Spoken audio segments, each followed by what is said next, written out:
BCCI एक private body जो दुनिया का सबसे पावरफुल और अमीर क्रिकेट बोर्ड बन चुका है। आईपीएल जैसे ग्लोबल स्केल के कमर्शियल टूर्नामेंट का ओनर और कंट्रोलर ये बीसीसीआई है।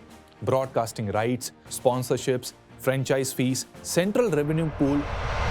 2018 एक और टर्निंग पॉइंट था। उस साल स्टार इंडिया के साथ आईपीएल के मीडिया राइट्स की डील लगभग 16,350 करोड़ रुपए के 5 ईयर साइकिल के लिए साइन हुई थी। और फिर भी जब बात डायरेक्ट इनकम टैक्स पर आती है तो बीसीसीआई हाथ खड़े कर देता है। उसका स्टैंड ये होता है कि भैया हम तो एक चैरिटेबल इंस्टीट्यूशन है, इसलिए हमारी इनकम टैक्स के दायरे में तो आती ही नहीं।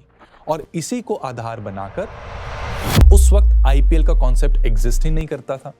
क्रिकेट का प्रमोशन एक पब्लिक यूटिलिटी माना गया और उस फ्रेमिंग के अंदर बीसीसीआई को चैरिटेबल स्टेटस मिल गया। यहां एक इंपॉर्टेंट न्यूएंस है जो अक्सर पब्लिक डिबेट में मिस हो जाती है। 12A रजिस्ट्रेशन मिलना और हर साल सेक्शन 11 का एग्जम्पशन मिलना, ये दो अलग अलग चीजें हैं। प्रॉफिट डिस्ट्रीब्यूशन बिल्कुल नहीं है। ये डिस्प्यूट मल्टीपल असेसमेंट ईयर्स के लिए ट्राइब्यूनल्स और कोर्ट्स तक भी गया। 2021 में Mumbai income tax appellate tribunal यानी कि आईटैट, मुंबई आईटैट का एक डिटेल्ड ऑर्डर आया। यहीं पर behind the mask of charity का कोर आइडिया समझ में आता है। मास्क का मतलब फ्रॉड नहीं होता, मास्क का मतलब होता है सिलेक्टिव फ्रेमिंग। बीसीसीआई खुद को क्रिकेट प्रमोटर के रूप में फ्रेम करता है, जो पार्शियली सच है, लेकिन आईपीएल का स्केल, इंटेंसिटी और प्रॉफिटेबिलिटी इस फ्रेमिंग को डिस्टॉर्ट कर देते हैं कि वही एक्टिविटी जो किसी और के हाथ में होती है तो बिजनेस कहलाती है, लेकिन उसी सेम बिजनेस एक्टिविटी को यदि हम एक अलग लीगल फ्रेमिंग के अंदर एडजस्ट कर पाएं तो उसे स्पेशल ट्रीटमेंट मिलने लगती है। उसको टैक्स एग्जम्पशंस, रिलैक्स्ड स्क्रूटनी और कभी-कभी तो ऑलमोस्ट कंप्लीट इम्यूनिटी मिल जाती है। मान लो अगर आप दिन रात मेहनत करके एक बिजनेस खड़ा करते हो और जैसे ही वो बिजनेस थोड़ा सा प्रॉफिट कमाना स्टार्ट करता है तो उसी मोमेंट से पूरी टैक्स मशीनरी एक्टिवेट हो जाती है। Income tax, surcharge, compliance notices, scrutiny और ढेरों झंझट। अगर आप रिसर्च भी करते हो या लैब चलाते हो, न्यू आइडियाज के ऊपर काम करते हो, तब भी टैक्स का बर्डन आप पर ही होता है। चाहे फिर आपका काम पब्लिक इंटरेस्ट में ही क्यों ना हो, चाहे आप लॉन्ग टर्म नेशनल कैपेसिटी ही क्यों ना बिल्ड कर रहे हो, उससे किसी को कोई फर्क नहीं पड़ने वाला। टैक्स तो भाई आप ही को देना पड़ेगा। बट वेट, जैसे ही आप अपनी एक्टिविटी को पब्लिक फेथ, पब्लिक सेंटिमेंट या चैरिटेबल पर्पस के लेबल के नीचे फिट कर देते हो तो फिर आपके लिए सिस्टम का बिहेवियर थोड़ा सा बदल जाता है। मतलब आपको टैक्सेस वगैरह से आराम से छूट मिल जाती है। So the point here to be noted my lord is कि वही एक्टिविटी जो किसी और के हाथ में होती है तो बिजनेस कहलाती है, लेकिन उसी सेम बिजनेस एक्टिविटी को यदि हम एक अलग लीगल फ्रेमिंग के अंदर एडजस्ट कर पाएं तो उसे स्पेशल ट्रीटमेंट मिलने लगती है।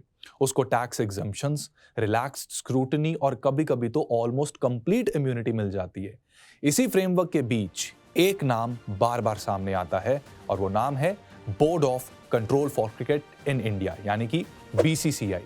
एक प्राइवेट बॉडी जो दुनिया का सबसे पावरफुल और अमीर क्रिकेट बोर्ड बन चुका है। आईपीएल जैसे ग्लोबल स्केल के कमर्शियल टूर्नामेंट का ओनर और कंट्रोलर ये बीसीसीआई है। Broadcasting rights, sponsorships, franchise fees, central revenue pool, सब कुछ इस एक इंस्टीट्यूशन के अंडर आता है। बीसीसीआई के खुद के ऑडिटेड फाइनेंशियल स्टेटमेंट्स के मुताबिक रीसेंट फाइनेंशियल ईयर्स में उसकी एनुअल इनकम हजारों करोड़ रुपए में आती है। फाइनेंशियल ईयर 2023 से 24 के लिए पब्लिकली रिपोर्टेड फिगर्स रफली 9,700 करोड़ रुपए के आसपास बताई गई हैं। ये कोई स्पेक्युलेटिव नंबर नहीं है, ये नंबर बीसीसीआई के डिस्क्लोजर्स और पब्लिकली अवेलेबल रिपोर्ट से हमारे सामने आता है। और फिर भी जब बात डायरेक्ट इनकम टैक्स पर आती है तो बीसीसीआई हाथ खड़े कर देता है।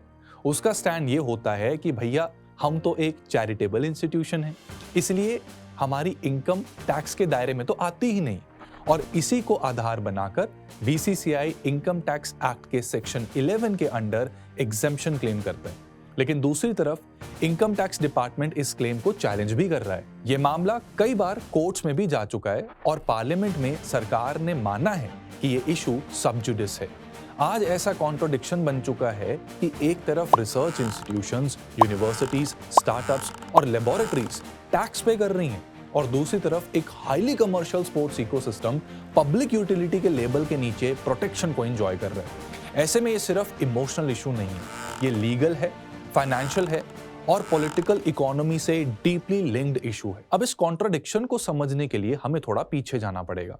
सबसे पहले यह क्लियर करना जरूरी है कि बीसीसीआई कोई सरकारी बॉडी नहीं है। ये पार्लियामेंट के किसी एक्ट से नहीं बनी और ना ही ये कॉन्स्टिट्यूशन से डिराइव होती है। इसका ओरिजिन कॉलोनियल एरा से आता है, जब क्रिकेट बोर्ड्स और प्राइवेट क्लब्स एक एसोसिएशन की तरह ऑपरेट किया करते थे। बीसीसीआई 1928 में मद्रास में सोसाइटीज रजिस्ट्रेशन एक्ट 1880 के अंडर रजिस्टर हुई थी।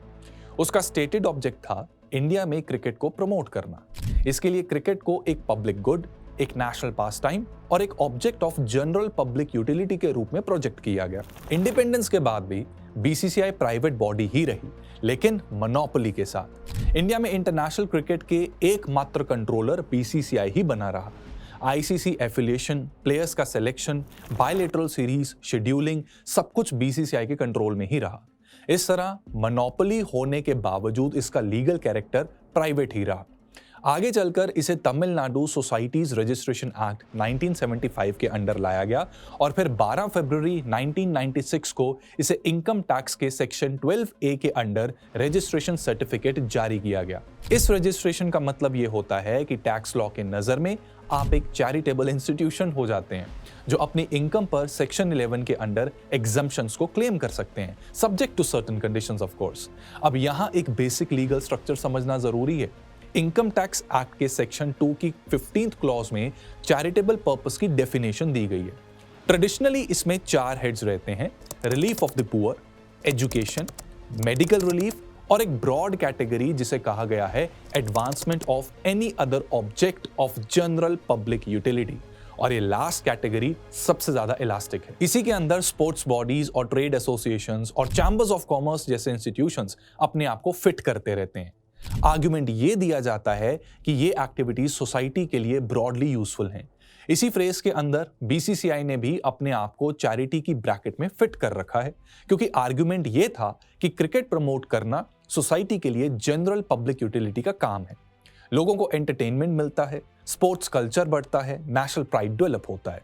दरअसल सेक्शन 12A, जो आज सेक्शन 12AB के रूप में ऑपरेट करता है, ये एक गेटवे प्रोविजन है। इसके थ्रू आपको चैरिटेबल इंस्टीट्यूशंस के रूप में रजिस्ट्रेशन मिलता है। बिना इस रजिस्ट्रेशन के आप सेक्शन 11 का बेनिफिट क्लेम कर ही नहीं सकते। सेक्शन 11 कहता है कि अगर आप एक रजिस्टर्ड चैरिटेबल इंस्टीट्यूशन हो और आप अपनी इनकम का कम से कम 85% अपने डिक्लेयर्ड चैरिटेबल ऑब्जेक्ट्स पर अप्लाई कर देते हो, तो वो इनकम टैक्स से एग्जेम्प्ट हो जाती है, subject to detailed conditions and certain safeguards of course. BCCI को जो 12A रजिस्ट्रेशन मिली, वो उसके मेमोरेंडम ऑफ एसोसिएशन के ऑब्जेक्ट क्लॉज के बेसिस पर मिली, जहां क्लियरली लिखा था promotion of cricket in India. उस वक्त आईपीएल का कॉन्सेप्ट एग्जिस्ट ही नहीं करता था। क्रिकेट का प्रमोशन एक पब्लिक यूटिलिटी माना गया और उस फ्रेमिंग के अंदर बीसीसीआई को चैरिटेबल स्टेटस मिल गया। यहां एक इंपॉर्टेंट न्यूएंस है जो अक्सर पब्लिक डिबेट में मिस हो जाती है। 12A रजिस्ट्रेशन मिलना और हर साल सेक्शन 11 का एग्जम्पशन मिलना, ये 2 अलग अलग चीजें हैं। रजिस्ट्रेशन एक वन टाइम इवेंट है जब तक आपके ऑब्जेक्ट्स फंडामेंटली चेंज ना हो जाएं। एग्जम्पशन एक एनुअल असेसमेंट है जहां असेसिंग ऑफिसर ये देखता है कि इस पर्टिकुलर साल में आपने लॉ की कंडीशंस को फॉलो किया या नहीं किया। रजिस्ट्रेशन कैंसिल करना एक अलग स्टैट्यूटरी प्रोसेस है और इनकम टैक्स से एग्जम्पशन डिनाई करना कंपैरेटिवली सिंपलर है। प्रॉब्लम तब शुरू हुई जब large scale commercial activities public utility के नाम पर रन होना स्टार्ट हो गए। इसको एड्रेस करने के लिए फाइनेंस एक्ट 2008 के थ्रू सेक्शन 2 क्लॉज 15 में एक प्रोविजो भी इंसर्ट किया गया। इस प्रोविजो का लॉजिक था कि अगर आपका ऑब्जेक्ट जनरल पब्लिक यूटिलिटी है, लेकिन आप ट्रेड, कॉमर्स या बिजनेस जैसी एक्टिविटी कर रहे हो, या ऐसी एक्टिविटी जो बिजनेस की नेचर की हो और उसके बदले आप फीस या चार्जेस ले रहे हो और आपकी रिसिप्ट्स प्रिस्क्राइब्ड थ्रेशहोल्ड्स को क्रॉस कर जाती हैं, तो उस साल के लिए आप चैरिटेबल पर्पस के एम्बिट से बाहर हो सकते हो। ये थ्रेशहोल्ड्स टाइम के साथ अमेंड होते रहते हैं, लेकिन प्रिंसिपल वही रहा। चैरिटी के नाम पर बिजनेस को ब्लैंकेट एग्जेम्पशन नहीं मिल सकती। यहीं पर आईपीएल भी एंट्री ले लेता है। आईपीएल एक फ्रेंचाइज बेस्ड T20 लीग के रूप में 2008 में लॉन्च हुआ। Private team owners, players auctions, media rights, sponsorship contracts और टिकटिंग रेवेन्यू, मर्चेंडाइजिंग, कई सारी चीजें इसके अंदर एंटर हो जाती हैं। ये मॉडल किसी भी न्यूट्रल ऑब्जर्वर के लिए क्लियरली एक high intensity commercial entertainment project जैसा दिखता है। ऊपर से आईपीएल गवर्निंग काउंसिल बीसीसीआई के अंडर काम करती है। आईपीएल के रेवेन्यूज बीसीसीआई के बुक्स में रिफ्लेक्ट होते हैं। जो भी सरप्लस बनता है वो बीसीसीआई के रिजर्व्स के अंदर जाता है। टैक्स डिपार्टमेंट ने इस पॉइंट पर यह आर्गुमेंट उठाया, आईपीएल के बाद बीसीसीआई का कैरेक्टर इफेक्टिवली चेंज हो गया है। कमिश्नर ऑफ इनकम टैक्स ने कुछ प्रोसीडिंग्स में यह पोजीशन ली कि IPL activities proviso to section 2 clause 15 के अंदर आती हैं, इसलिए बीसीसीआई को चैरिटेबल नहीं माना जा सकता और ना ही उसे सेक्शन 11 का बेनिफिट मिलना चाहिए। डिपार्टमेंट का स्टैंड ये था कि जब आप इतने स्केल पर कमर्शियल ऑपरेशंस कर रहे हो और लार्ज सरप्लसेस जनरेट कर रहे हो तो चैरिटी का लेबल स्ट्रेच हो जाता है। इस पर बीसीसीआई का जवाब ये रहा कि उसके ऑब्जेक्ट्स कभी चेंज नहीं हुए। कोर ऑब्जेक्टिव अभी भी क्रिकेट का प्रमोशन ही है। आईपीएल सिर्फ एक जरिया है, एक टूल है रिसोर्सेज जनरेट करने का और क्रिकेट को पॉपुलराइज करने का। जो भी सरप्लस जनरेट होता है वो ultimately cricket infrastructure, players, domestic tournaments, women's cricket और स्टेट एसोसिएशंस पर स्पेंड होता है। इसलिए उनके हिसाब से प्रिडोमिनेंट पर्पस ऑफ बीसीसीआई अभी भी चैरिटेबल ही है, प्रॉफिट डिस्ट्रीब्यूशन बिल्कुल नहीं है। यह डिस्प्यूट मल्टीपल असेसमेंट ईयर्स के लिए ट्राइब्यूनल्स और कोर्ट्स तक भी गया। 2021 में Mumbai income tax appellate tribunal यानी कि आईटैट, मुंबई आईटैट का एक डिटेल्ड ऑर्डर आया जिसमें ट्राइब्यूनल ने सेक्शन 12A रजिस्ट्रेशन और सेक्शन 2 क्लॉज 15 के प्रोविजो के इंटरैक्शन को एनालाइज किया। ट्राइब्यूनल की रीजनिंग ये थी कि 12A रजिस्ट्रेशन स्टेज पर प्राइमरीली ऑब्जेक्ट्स पर फोकस होता है, एक्टिविटीज के स्केल पर नहीं। सेक्शन 12A के कैंसलेशन का ग्राउंड तब बनता है जब ऑब्जेक्ट्स ऐसे मॉडिफाई हो जाएं जो ओरिजिनल रजिस्ट्रेशन के कंडीशन से मिसमैच करें। सिर्फ इतना कि एक्टिविटीज का कमर्शियल डायमेंशन बढ़ गया है, अपने आप में रजिस्ट्रेशन कैंसिल करने का ग्राउंड नहीं बन सकता। ट्राइब्यूनल ने यह भी क्लैरिफाई किया कि अगर proviso to section 2 clause 15 apply होता है तो उसका कॉन्सिक्वेंस सेक्शन 11 एग्जेम्पशन का डिनायल होता है उस पर्टिकुलर असेसमेंट ईयर के लिए, not automatic cancellation of 12A registration. इस लॉजिक के बेसिस पर मुंबई आईटैट ने बीसीसीआई का रजिस्ट्रेशन कंटिन्यू रहने दिया, ये कहते हुए कि आईपीएल ऑर्गेनाइज करने का पावर बीसीसीआई के ऑब्जेक्ट का इंस्ट्रूमेंट है, खुद ऑब्जेक्ट नहीं है। ऑब्जेक्टिव अभी भी क्रिकेट का प्रमोशन ही माना गया और इसका प्रैक्टिकल इफेक्ट क्या है? हर असेसमेंट ईयर में असेसिंग ऑफिसर ये देखता है कि आईपीएल और बाकी रेवेन्यूज को चैरिटेबल एक्टिविटी के साथ कैसे लिंक किया जा रहा है। अगर असेसिंग ऑफिसर को लगता है कि डोमिनेंट नेचर कमर्शियल है और प्रोविजो ट्रिगर होता है तो सेक्शन 11 एग्जेम्पशन उस साल के लिए डिनाई कर दी जाती है under section 13 clause 8। Finance ministry ने पार्लियामेंट में भी ये एक्नॉलेज किया है कि बीसीसीआई के सेक्शन 11 क्लेम्स कुछ असेसमेंट ईयर्स में डिस्प्यूट किए गए हैं और मैटर्स सब जुडिस हैं। इसका मतलब ये नहीं है कि बीसीसीआई हमेशा टैक्स फ्री रही है, इसका मतलब ये है कि सिस्टम के अंदर एक ऑनगोइंग रस्साकुशी का खेल चल रहा है। अब थोड़ा नंबर्स की बात करते हैं। आईपीएल जब 2008 में स्टार्ट हुआ था तब ये कोई पैशन की मशीन नहीं था। उस इनॉग्रल सीजन में आईपीएल की टोटल इनकम लगभग 661 करोड़ रुपीस थी और हैवी ऑपरेशनल एक्सपेंसेस भी हुआ करते थे। रेवेन्यू शेयरिंग और सेटअप कॉस्ट के बाद net surplus around 14.86 crore rupees round of करके करीब 15 करोड़ रुपए तक का था।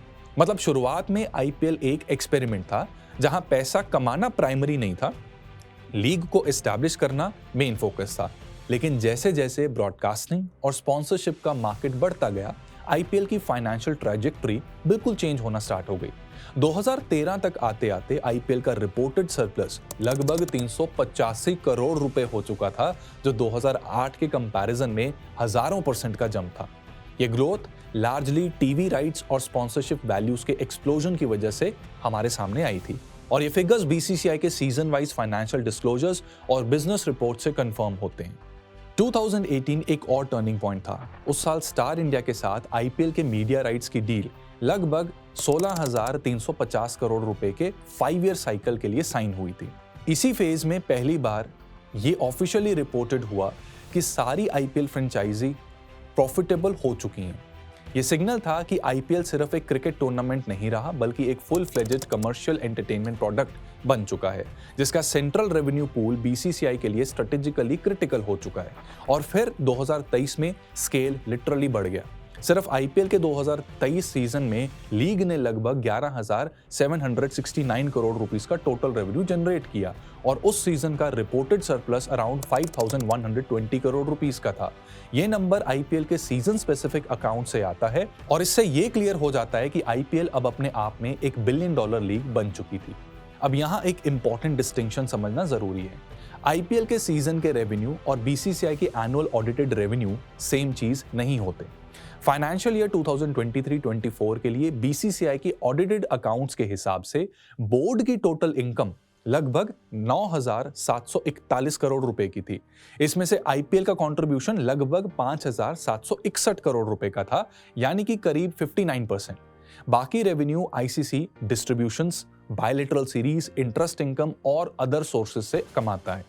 तो जब हम कहते हैं कि 2023 में आईपीएल ने 11,769 करोड़ रुपीस कमाए थे और साथ ही ये भी कहते हैं कि फाइनेंशियल ईयर 24 में बीसीसीआई की टोटल इनकम 9,741 करोड़ रुपीस थी, तो दोनों स्टेटमेंट्स अपनी जगह सही हैं, बस उनका रेफरेंस फ्रेम अलग हो जाता है। एक सीजन का कमर्शियल स्केल दिखा रहा है और दूसरा पूरे साल का ऑडिटेड अकाउंट का एक स्नैपशॉट प्रोड्यूस करता है। और इसलिए जब टैक्स और चैरिटेबल स्टेटस की बात होती है तो नंबर्स सिर्फ इंप्रेसिव नहीं लगते, बल्कि लीगली रेलेवेंट भी हो जाते हैं। आईपीएल का कंट्रीब्यूशन बीसीसीआई के टोटल रेवेन्यू का मेजॉरिटी हिस्सा बन चुका है। ये कोई साइड एक्टिविटी नहीं रही, ये मेन कैश इंजन है। और जब एक ऑर्गेनाइजेशन की प्राइमरी इनकम एक हाई इंटेंसिटी कमर्शियल लीग से आ रही हो तो नेचुरली सवाल उठना बिल्कुल लाजमी है कि एक्टिविटी का डोमिनेंट नेचर आखिर है क्या। ये सवाल हर असेसमेंट ईयर में असेसिंग ऑफिसर के सामने खड़ा होता है और इसी वजह से बीसीसीआई के सेक्शन 11 के क्लेम्स कुछ सालों में एक्सेप्ट होते हैं और कुछ सालों में चैलेंज किए जाते हैं। और इसी रस्साकुशी को फाइनेंस मिनिस्ट्री पार्लियामेंट में ओपनली सबजुडिस कहकर एक्नॉलेज भी कर रही है। अब इसको थोड़ा कंपैरेटिव लेंस के साथ देखने की कोशिश करते हैं। एक आईआईटी या आईआईएससी को देखिए। रिसर्च ग्रांट्स पर स्ट्रिक्ट कंडीशंस होती हैं। कमर्शियल कंसल्टेंसी या टेक्नोलॉजी ट्रांसफर से जो इनकम होती है इन इंस्टीट्यूशंस की, उस पर टैक्स इंप्लीकेशंस आती हैं। प्राइवेट रिसर्च स्टार्टअप्स को full corporate tax regime face करनी पड़ती है। अगर कोई बायोटेक स्टार्टअप वैक्सीन या मेडिकल टेक्नोलॉजी डेवलप करता है और प्रॉफिट कमा लेता है तो ये आर्गुमेंट एक्सेप्ट नहीं होता कि नॉलेज प्रमोशन के नाम पर उस प्रॉफिट को टैक्स फ्री कर दिया जाए। लेकिन स्पोर्ट्स के केस में पब्लिक सेंटिमेंट और पॉलिटिकल सेंसिटिविटी के चलते रेगुलेटर्स और लॉ मेकर्स हिस्टोरिकली ज्यादा कॉशियस रहे हैं। यहीं पर पॉलिटिकल इकोनॉमी का एंगल आता है। क्रिकेट इंडिया में सिर्फ एक स्पोर्ट नहीं है, ये मास इमोशन है, विजिबिलिटी है और पावर है। पॉलिटिशियंस, ब्यूरोक्रेट्स और कॉर्पोरेट हाउसेस किसी ना किसी तरीके से इस इकोसिस्टम से हमेशा कनेक्टेड रहे हैं। इस कॉन्टेक्स्ट में रेगुलेटरी कैप्चर का रिस्क नेचुरली बढ़ जाता है। जब एक इंस्टीट्यूशन इतना इन्फ्लुएंशियल हो जाता है कि उसके खिलाफ स्ट्रिक्ट एनफोर्समेंट पॉलिटिकली अनकंफर्टेबल लगने लगे तो लॉ टेक्निकली सेम रहने के बावजूद उस लॉ की एप्लीकेशन अनइवन हो जाती है। इसका मतलब ये नहीं कि बीसीसीआई ने कोई इल्लीगल काम किया है, ऐसा कहना भी बिल्कुल गलत होगा। बीसीसीआई ने लार्जली लॉ के अंदर रहकर अवेलेबल इंटरप्रिटेशंस और ग्रे एरियाज का बहुत स्मार्टली यूज किया है। लेकिन सवाल लीगैलिटी से आगे का है, सवाल फेयरनेस का है। क्या एक कमर्शियल एंटरटेनमेंट लीग को चैरिटेबल शील्ड मिलनी चाहिए, जबकि साइंटिफिक रिसर्च, हायर एजुकेशन और इनोवेशन इकोसिस्टम्स को फुल टैक्स बर्डन उठाना पड़ता है? क्या पब्लिक यूटिलिटी का मतलब सिर्फ पॉपुलैरिटी है या पब्लिक यूटिलिटी का मतलब long term social capacity building भी होता है? यहीं पर behind the mask of charity का कोर आइडिया समझ में आता है। मास्क का मतलब फ्रॉड नहीं होता, मास्क का मतलब होता है सिलेक्टिव फ्रेमिंग। बीसीसीआई खुद को क्रिकेट प्रमोटर के रूप में फ्रेम करता है, जो पार्शियली सच है, लेकिन आईपीएल का स्केल, इंटेंसिटी और प्रॉफिटेबिलिटी इस फ्रेमिंग को डिस्टॉर्ट कर देता है।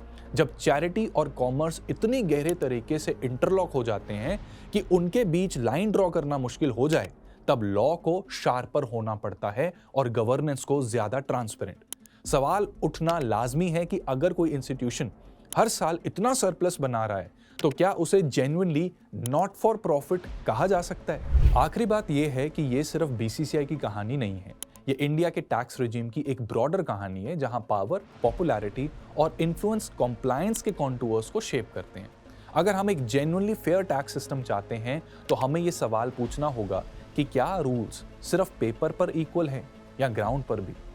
क्रिकेट हम सबको पसंद है, आईपीएल हम सब देखते हैं, लेकिन डेमोक्रेसी का मतलब ये होता है कि एक्साइटमेंट और एग्जम्पशन के बीच एक क्लियर लाइन हो, और जब वो लाइन ब्लर हो जाए तो सवाल पूछना एंटी नेशनल नहीं होता, वो सिविक रिस्पॉन्सिबिलिटी होती है। इस पूरे मुद्दे पर आपका क्या मानना है दोस्तों? कमेंट सेक्शन में अपने विचार जरूर प्रस्तुत कीजिएगा, और ऐसी और गहरी एनालिटिकल वीडियोस को देखने के लिए चैनल को जरूर सब्सक्राइब कीजिएगा। मिलते हैं अगली वीडियो में। जय हिंद।